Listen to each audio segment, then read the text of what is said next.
what would you say are your top tips for creating a safe space to allow people to bring their best selves to work?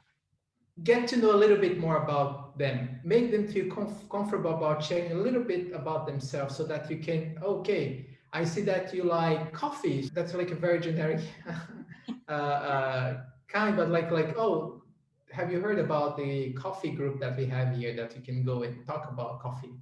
But also, of course, things that you can see right away. If it's a woman, if you have like a community, like an internal community that talks and that gives support to each other, let them know that there is such a community, and then they are welcome for that, right? As soon as I joined Spotify, like the second week, another a colleague, she's also Brazilian, she invited me to the Spectrum, like this LGBTQ plus group. I abs like the second week already, I got carried away. I got so happy to see that there was such a community there inside the company that could support me. So try to find that, try to make them feel home, try to make them realize that they're not alone, and there are people going through the same life experiences as they are. Mental health groups, different groups, right? That you can be part of it. Also, whenever you feel whenever there is some traumatizing experience that happened to the specific community, don't be ashamed, don't feel any fear to bring that up, and then show some empathy, right? Like what happened in the US with the Black Lives Matter movement, and like across the world as well. And also, if there is something that's really triggering for a specific community, bring that up and then normalize this conversation and show to your colleague, show to this member that you see them, you see that part of them that most likely everyone tries to shut down, but you see and then you support their pain, right?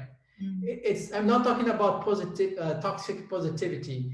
No, like everything's going to be better, like it's really about showing empathy and sharing the pain. Knowing that you can openly discuss the worries that you have, even at work, is really reassuring. Yeah. Having that safe space, because, like you Yeah. say, sometimes you can feel quite lonely and quite trapped. So, just trying to create communities for each minority in the organization. What if your company's doesn't have a support system, an internal support system? What advice could you give here? So let's say that you have like, yeah, it's a very small company, 15 people. And let's say that there are only two women, and then like there is a traumatizing experience for the woman in that country. Unfortunately, I can pick like many in Brazil, and I really feel sorry for that, and I sometimes I really need to bring that up because sometimes it's here and then you don't feel well, like you have to speak it out, do that. It's very powerful, I believe. Then that you can do in any kind of size of company. And then also I said in museum, but actually you can do that even if you have a colleague.